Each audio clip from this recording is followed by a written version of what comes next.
আবুঙৰ বিষয়ে অকণমান চমুকে 285 বিঘা মাটি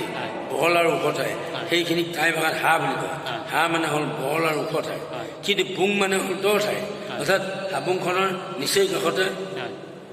গহা নদীখনে দুটা চাইডত গৈ আছে আৰু এটা চাইডত বটুৱা বিল এটা চাইডত মেয়ে বিল চাৰিফালে দখিনিক টাই ভাষাত বুং বুলি কয় গতিকে এই দ আৰু বাম দুইটা মিশ্ৰিত সেইকাৰণে এই নামটো হ'ল হাঁহ বুং মুংদি মুংৰাম অৰ্থাৎ মুংমাও আজিকালি ম্যানমাৰ সেই জেগাতে খুনলুং খুনলাই আহিছিলে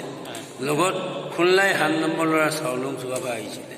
আহি তাতেই খুনলুং খুনলাই ক'লে যে বাপা আমি ভৈয়ামলৈ নাযাওঁ তুমি যাবগৈ লাগিব সেই বুলি চুকাফা পঠিয়াইছিলে চুকাফাই সেইমতে তেওঁ আহি গ'ল কিন্তু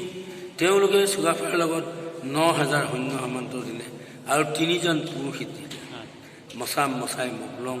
এই 3 পুৰুষিতৰ সৈতে চুকাফাক পঠিয়াই দিলে কিন্তু এটা কথা তেওঁলোকে ক'লে যে ভৈয়ামত কিছুমান জাতি আছে যেনে বৰাহী মৰাণ মটক সিং অকাত এনেকুৱা কিছুমান জাতি আছে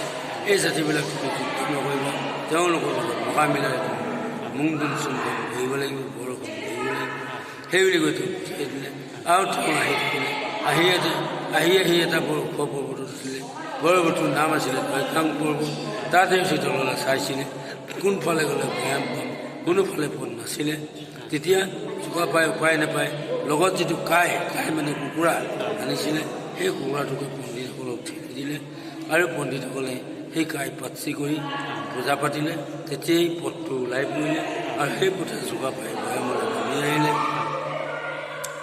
আহি চুকাফাই প্ৰথমতে টিপামলৈ টিপামত ৰাজধানী পাতিব বিচাৰিলে টিপামত ৰাজধানীটো পাতিবৰ কাৰণে তাত পানীটো বেয়া আৰু মাটিখিনিও বেয়া উখোৱা মুখোৱা সেইকাৰণে চুকাফাই ভাবিলে যে কোন জেগাত গ'লে ক'ত ভাল পানী ক'ত ওখ মাটি পাম সেইবুলি বিচাৰি আহি এই জেগাডোখৰ পালে ইয়াতে আহি চুকাফাই দেখিলে যে যথেষ্টডোখৰ বহল আৰু ওখ ঠাই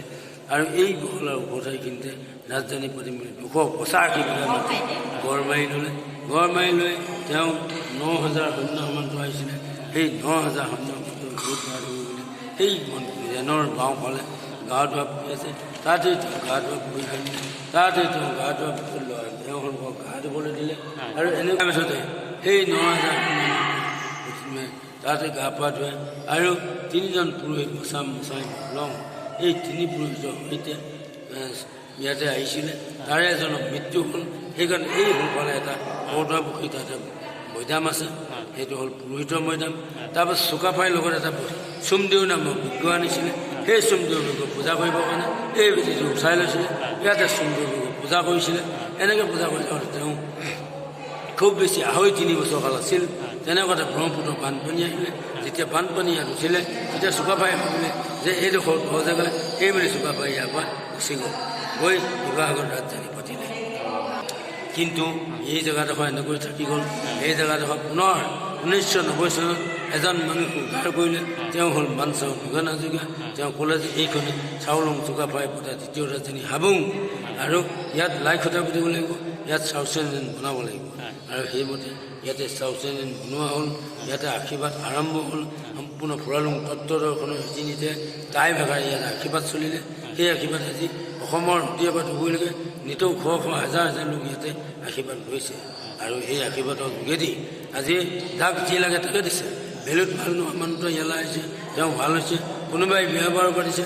20 বছৰ সতি সন্তান নাই তেওঁ যদি আহিছে তেওঁ সতি সন্তান পাইছে কোনোবা ছোৱালী যদি তুলনি বিয়া হোৱা নাই তেওঁ যদি আহিছে তেওঁ তুলনি বিয়া হৈছে কোনোবা মাত মতা ল'ৰা এটা আহিছে যে তেওঁ মাতটো দিছে কোনোবা লেঙা এটা আহিছে তেওঁ ভাল হৈছে কোনোবা কাইলৈ জেল যাব যদি ইয়াতে আগদিনাখনে পূজা দিবলৈ আহিছে তেওঁ জেল বন্ধ হৈছে আনকি কেৰেলা সাগৰত গৈ মাছ মাৰোঁতে ঘূৰ্ণিবতাহ নাও ডুবাইছে তাতো যদি হাবুঙৰ দেও বুলি চিঞৰি দিছে তেওঁকো বচাই দিছে বাকীকেইজনৰ মৃত্যু হৈছে এইখন হ'ল মহিমাময় হাবুং এই মহিমাময় হাবুঙত আপুনি যি বিচাৰিব তাকেই পাব গতিকে হাবুঙৰ বিশেষ চমু ইতিহাস মানে মৌচাও প্ৰশান্ত ধন্যবাদ আপোনালৈ বহুত ধন্যবাদ থাকিল